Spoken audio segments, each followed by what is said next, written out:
Sebelum menyambungkan judul dengan isi informasi, kita sebentar ke tahun 1030-an di mana Jerman adalah negara kalah Perang Dunia Pertama, menanggung beban sangat besar, bukan saja dalam negeri, namun harus membayar biaya perang negara-negara pemenang perang, yang semua itu tertera dalam treaty dalam perjanjian Versailles, yang memalukan juga berat bagi Jerman. Jerman harus menanggung beban war reparation, efek kerusakan Perang Dunia Pertama senilai 132 billion gold mark, atau pada saat ini senilai 310 billion dolar, atau senilai 60 bulan biaya perang Rusia di Ukraina. Kala itu di tahun 1920-an hingga tahun 1930-an, Jerman dalam hutang yang besar, moral bangsa turun rendah, kekacauan di mana-mana yang membuat masyarakat harus turun ke jalan untuk protes setiap harinya. Dalam dua pemilu sebelumnya hingga tahun 1933 di Jerman, pemerintahan kala itu gagal membuat stabil ekonomi dan masalah sosial makin memburuk. Ekonomi Jerman mengalami hyperinflasi, pengangguran dan ketidakpastian ekonomi. Hitler dan Nazinya memanfaatkan peluang tersebut, yaitu kekacauan negara Jerman, khususnya dalam masalah ekonomi, sebagai tema propaganda dan berhasil mengambil alih pemerintahan serta membuat Jerman menjadi negara superpower dengan cepat. Ketika 30 Januari 1933, Hitler dilantik menjadi kanseler. Selanjutnya adalah sejarah yang kita semua sudah tahu. Moral of the story, cerita di awal itu adalah masalah finansial dan inflasi bisa merubah jalan sejarah, bisa change the course of history. Bersama dengan itu semua kita kembali ke keadaan kita sekarang dalam minggu-minggu kemarin hingga saat ini dan beberapa bulan ke depan. Terdapat fakta bahwa bursa saham berkelimpangan, nilai mata uang negara lemah kehilangan nilainya, harga bahan bakar meningkat tajam, harga komoditas pangan meningkat drastis. Dan bersama itu kita menjelaskan apa arti inflasi sebenarnya dan apa pengaruh inflasi. Selain dari kekuatan daya beli atau purchasing power yang menurun, namun pada kehidupan kita sehari-hari, apa pengaruh inflasi tersebut? Apa efek inflasi bagi dunia saat ini? Sehubungan dengan inflasi semakin meningkat, sebaiknya harta Anda, uang Anda diletakkan sebagian di emas, di dinaran, aplikasi yang membuat rupiah Anda memiliki emas sebagai jaminannya. Dalam rekening Anda ada 10 juta rupiah yang Anda bisa belanjakan dan ambil setiap saat karena bisa ditransfer antar bank seketika. Juga memiliki kartu ATM GPN. Di sisi yang sama, ada sejumlah emas di rekening Anda yang juga bisa diambil kapanpun dengan dinaran gold ATM.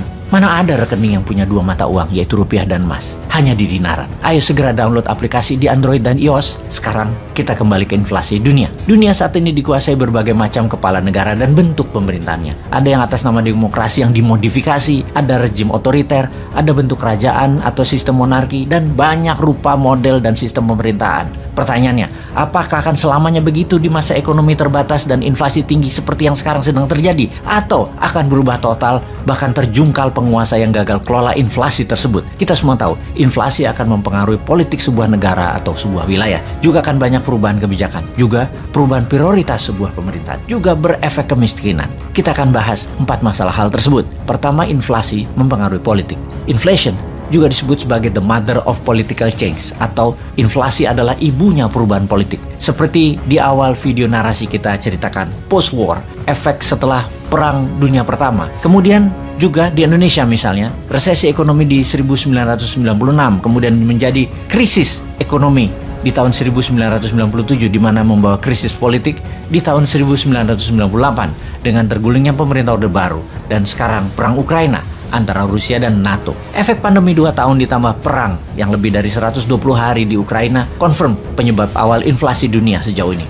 Bahkan yang memprotes agar perang segera disudahi dengan Rusia mendapatkan apa yang Rusia mau, yaitu wilayah buffer, Donbas dan Crimea, dan mendapatkan janji NATO tidak menambah lagi anggota NATO baru, terutama di perbatasan Rusia seperti Ukraina dan Finlandia.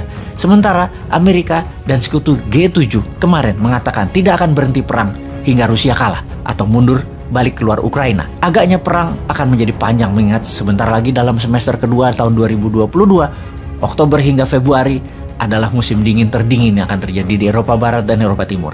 Mereka butuh gas, mereka butuh BBM Rusia. Ambiar itu Eropa kalau perang ini berkepanjangan. Kita kembali ke inflasi. Jimmy Carter ketika menjabat Presiden Amerika, beliau adalah Presiden Amerika yang sederhana, humble, petani, dan di zaman jabatannya, inflasi tinggi terjadi di Amerika. Harga makanan meningkat tajam dan harga bensin tinggi.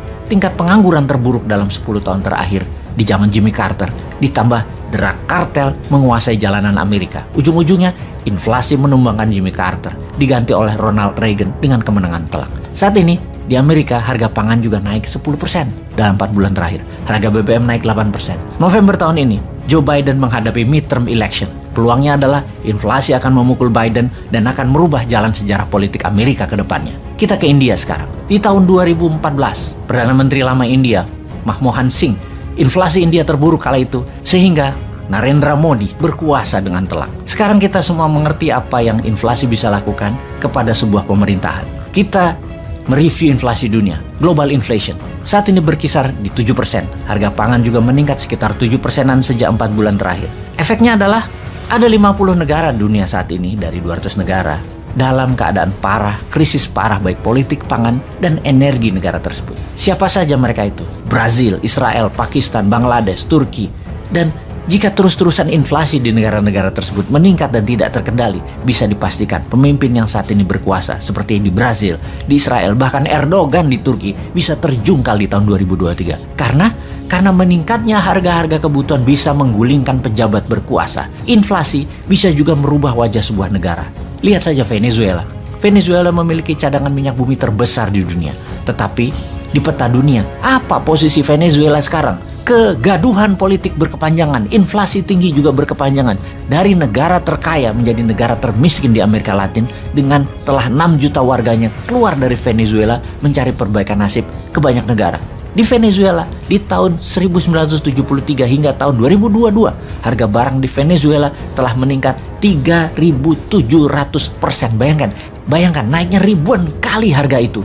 Bahkan dibanding dengan Singapura dalam 10 tahun terakhir harga telur tidak naik 1 sen pun. Di Venezuela ada lagi yang lebih parah. Bulan Februari 2019, inflasi Venezuela 340.000%. Itu gila namanya.